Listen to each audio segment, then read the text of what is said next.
Shutdown তারা এই slogan দিচ্ছে, রাজপথে বসে পড়েছে সমস্ত ছাত্ররা। আমরা দেখতে পাচ্ছি ছাত্রছাত্রী একসঙ্গে তারা শাটডাউন তাদের মোবাইলে এবং বিভিন্ন রকমভাবে তারা এখানে সেলফি দিচ্ছে এবং ইউটিউবে ছাড়ছে, সামাজিক যোগাযোগ মাধ্যম ফেসবুকে ছাড়ছে। আমরা দেখতে পাচ্ছি তারা রাজপথে বসে পড়েছে এবং তারা মূল স্লোগানে রাজপথ কাঁপিয়ে তুলছে এবং সেটাই আমরা দেখতে পাচ্ছি রাজধানী ঢাকা পররাষ্ট্র মন্ত্রণালয়ের সামনে এবং জাতীয় প্রেস ক্লাবের সামনে তারা রাস্তা অবরোধ করে তালে তালে তারা স্লোগান দিচ্ছে, মিছিল দিচ্ছে। আমরা সেটাই দেখে যাচ্ছি।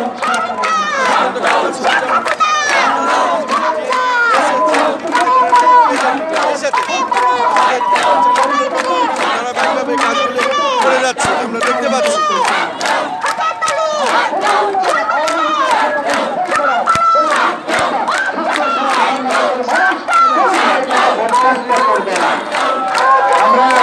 প্রধানমন্ত্রী আরো বলেছেন আন্দোলনের মধ্যে নাকি অন্তর্ঘাত ঢুকে পড়েছে, ষড়যন্ত্রকারীরা ঢুকে পড়েছে, বিএনপি জামাত তারা নাকি ঢুকে পড়েছে। এটা আজকে সারা দেশের মানুষের যে আন্দোলনে মানুষ জানে এটা ছাত্র তরুণদের স্বতঃস্ফূর্ত আন্দোলন। প্রধানমন্ত্রী এটা বলবার মধ্য দিয়ে বাস্তবে তার রাজনৈতিক বিরোধীদের প্রতিপক্ষকে দমন করার জন্য নতুন একটা ক্ষেত্র পরিবর্তন তৈরি করছে।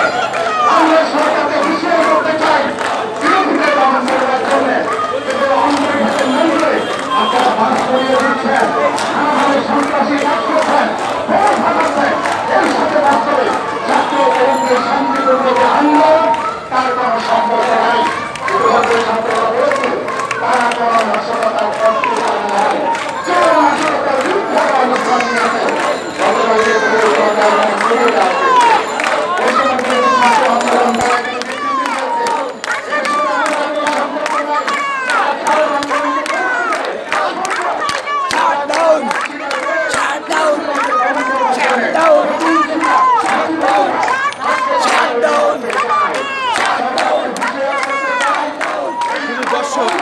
শাটডাউন তাদের আজকের এই স্লোগান।